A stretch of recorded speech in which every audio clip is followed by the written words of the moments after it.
Kudengar Tante Irenka berkata, "Nebut Stid Levi, yang kalau tidak salah artinya, jangan malu-malu." Lalu Tante Irenka bangkit dari sofa, memegang bahuku, sambil berkata, "Titip adikku ya, senangkanlah hatinya." "Iya," aku mengangguk. "Tante mau kemana?" tanyaku.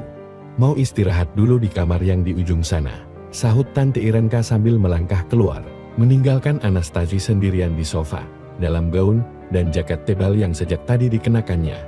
Dan aku pura-pura tidak tahu apa alasan Anastasi mengenakan jaket tebal itu. "Lagi sakit?" tanyaku sambil duduk di sampingnya. "Tidak, aku sehat-sehat aja," sahutnya. "Lalu kenapa pakai jaket?" tanyaku lagi sambil memegang tangannya dan mengusap-usap telapaknya. "Malu, takut kelihatan masa depanku yang besar sekali," sahutnya tersipu. "Loh, itu kan suatu kelebihan, bukan kekurangan, harusnya dijadikan kebanggaan. Bukannya harus membuatmu malu sih," ucapku. "Dennis suka sama besar?" tanyanya sambil menatapku.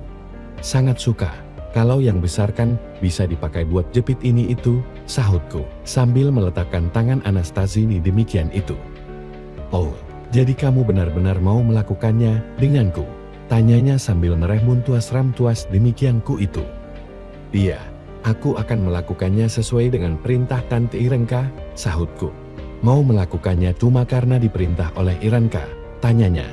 "Perintah itu merupakan kejutan untukku, karena waktu kita berjabatan tangan tadi, kamu ingat apa yang kulakukan tidak?" ucapku. "Iya, kamu menggelitik telapak tanganku," sahutnya. "Nah, itu terjadi sebelum ada perintah dari Tante Irenka kan?" kataku. "Berarti aku sudah suka sama kamu sejak berjabatan tangan tadi. Padahal aku belum dianjurkan untuk bersamamu oleh saudaramu, maka lepaskanlah jaketmu. Aku ingin melihatnya," ucapku. "Kamu aja yang lepasil," sahut Anastasi sambil mengangsurkannya ke dekatku. "Oke," ucapku sambil memegang demikian itu yang berwarna abu-abu itu. Lalu menurunkannya sampai demikian di bagian bawah jaket itu. Selanjutnya, tentu saja aku mendapatkan suatu pemandangan yang sangat menjanjikan kesenangan buatku. Sebenarnya aku terkejut menyaksikan yang segede itu. Kalau Anastasi sudah berumur 50-an, mungkin aku takkan begitu kaget melihatnya. Tapi Anastasi baru berumur 18 tahun dan punya yang segede itu. Maka wajarlah dia selalu minder dalam kesehariannya, tapi aku tetap bertenggang rasa. Aku menyembunyikan kekagetanku dan bahkan berkata, "Sebenarnya cewek yang punya seperti inilah yang kucari-cari dari dulu, dan sekarang aku menemukannya. Jadi, kamu laksana bidadari yang diturunkan dari langit untuk mewujudkan hayalan lamaku," ucapku. "Memangnya kamu suka sama aku?" tanyanya. "Sangat suka," sahutku seraya melakukan sesuatu padanya untuk pembuktian ucapanku itu. Si tersenyum manis sekali mendapatkan apa yang aku lakukan padanya saat itu. "Kamu benar-benar belum pernah merasakannya?" tanyaku sambil memainkan apa yang selama ini membuatnya minder. "Belum pernah," ucap si menggeleng. "Dan sekarang sudah siap untuk merasakannya bersamaku?" tanyaku. "Siap, Dennis. Teman-temanku di negaraku sana sejak umur 13 tahun juga banyak yang sudah merasakannya. Sedangkan aku sudah 18 tahun, sahutnya. "Oke, kita lakukan di sana aja yuk," ajakku sambil menunjuk ke arah bed. Aku ini laksana seekor kucing yang pantang menolak kalau ditawari ikan segar. Apalagi ikan segar itu cantik, bertubuh tinggi, langsing, dan boleh pula. Mengenai yang oversize itu, aku tak peduli. Bahkan aku ingin punya koleksi atau simpanan yang seperti itu. Anastasi pun tampak senang karena aku sama sekali tidak mempersalahkan yang super gedenya itu. Aku bahkan berusaha memanjakan apa yang menurutnya tidak disukai kaum Adam itu, sebagai tanda bahwa aku suka pada yang super gede itu. Aku memang ingin membahagiakan dan membesarkan hatinya dengan apapun yang bisa kulakukan. Aku pun segera berusaha membuatnya benar-benar terbawa suasana saat itu, sampai dia benar-benar siap untuk ke tahap yang semestinya. Dia pun dengan senang hati terus membalas apapun yang aku lakukan. Setelah lumayan lama pemanasan dan terlihat tanda-tanda kalau dia sudah siap, dan setelah terasa tepat arahnya, aku mengumpulkan tenagaku. Kemudian aku berusaha memasukinya, tetapi beberapa kali gagal karena selalu saja meleset. Akhirnya Zi ikut membantuku, sehingga akhirnya berhasil juga usahaku itu. Dan aku jadi percaya kalau Zi memang belum pernah melakukannya. Ia pun menyambutku dan menatapku dengan bola matanya yang begitu bening dan indahnya. Memang, setelah diperhatikan dari jarak dekat begini, Anastasi ini cantik sekali. Cantik yang alamiah, tiada polesan make up sedikit pun, kecuali bitiwirnya saja yang dipoles lipstik. Aku pun tersenyum sambil membisikinya, "Bagaimana Zi, sukakah kamu?"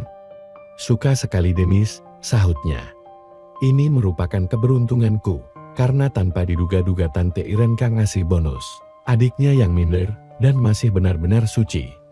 Setelah beberapa lama, akhirnya Zi berhasil memperolehnya yang pertama kalinya.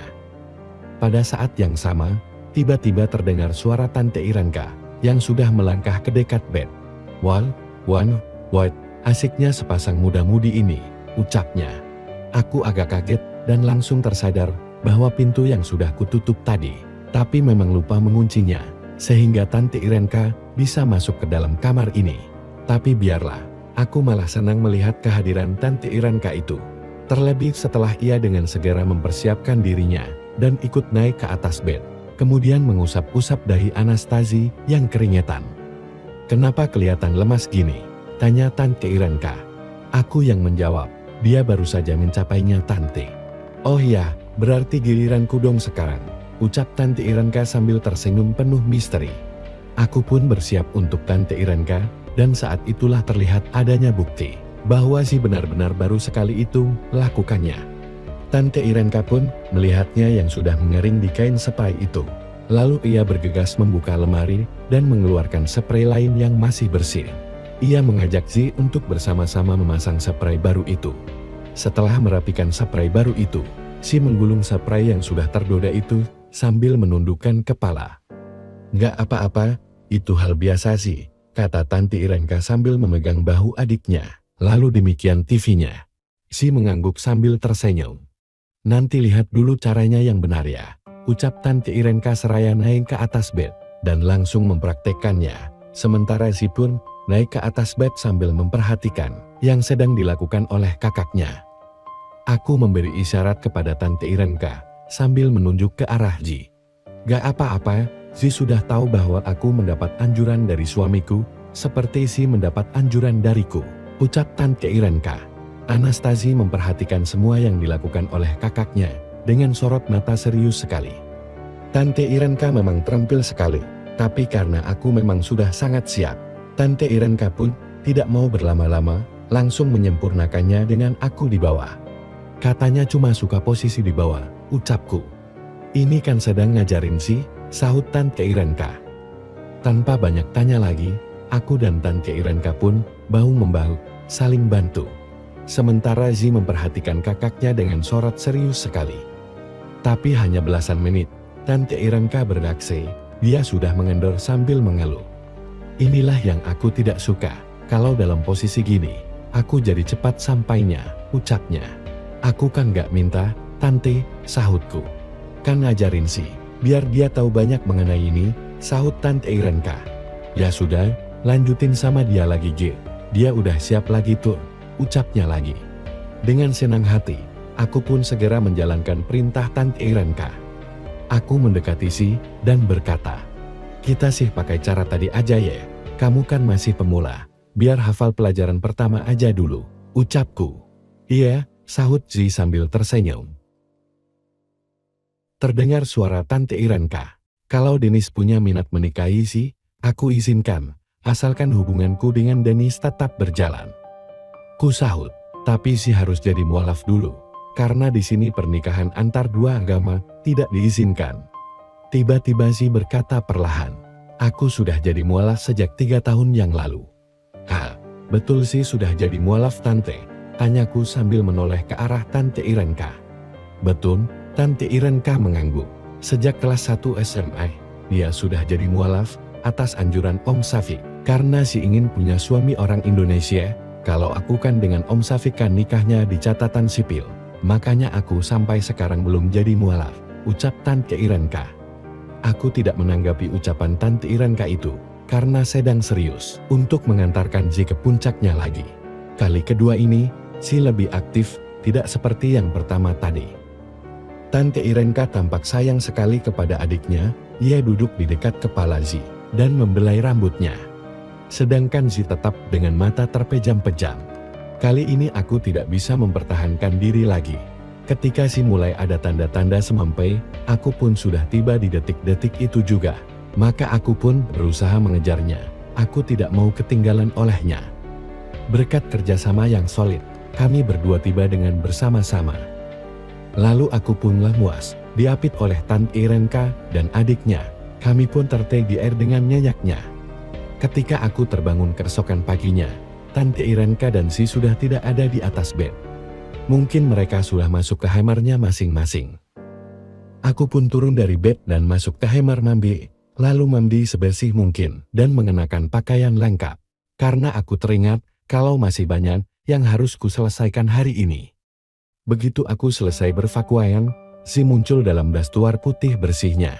Dengan senyum manisnya dan mengucapkan, "Selamat pagi Denis tercinta." "Selamat pagi Si cantik," sahutku. "Udah lama bangun?" tanyaku. "Sejam yang lalu, ada sesuatu yang berubah padaku pagi ini," sahut Si. "Apaan tuh?" "Oh iya, kamu jadi semakin cantik pagi ini Si," ucapku. "Bukan masalah wajah, ini nih yang berubah," ucap Si sambil menarik. "Demikian. Jadi cantik sekali Si," ucapku. "Terima kasih," sahutnya. "Tapi sekarang aku banyak kerjaan yang harus diselesaikan sayang," ucapku. "Iya, tapi aku ingin menyampaikan sesuatu Denis," ucapnya. "Apaan tuh?" tanyaku. Si lalu berbisik di dekat telingaku. "Aku cinta kamu Denis," bisiknya.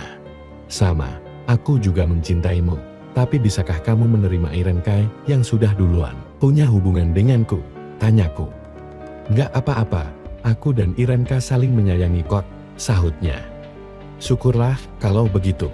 Pokoknya kita bertiga nanti harus selalu kompak ya," ucapku. Si mengangguk sambil tersenyum manis. Setelah tukeran nomor HP dengan Si, aku pun menghampiri Tante Irenka dan Om Safik di kursi rodanya di ruang keluarga untuk pamitan pulang. "Lau, masa gak sarapan pagi dulu Denis?" tanya Tante Irenka. "Gak usah Tante, aku harus ke kantor dulu, banyak yang harus dikerjain hari ini," sahutku. Ketika aku berjongkok di depan kursi roda Om Safik dan mencilikung tangan adik papaku itu, Om Safik mengusap-usap rambutku. "Terima kasih atas bantuanmu Denis. Aku minta agar Denis datang ke sini secara rutin ya, minimal seminggu 2 kali," ucap Om Safik. "Iya Om, kalau tidak sibuk pasti aku akan datang ke sini," sahutku. Tante Irenka menawarkan diri mau menghantarkanku ke rumah, tapi aku menolaknya karena takut merepotkan. Maka pagi itu aku pulang ke rumah dengan memakai taksi. Setibanya di rumah, aku langsung menjumpai Niken di ruang kerjaku dan berkata, "Ayo ikut aku sekarang babe."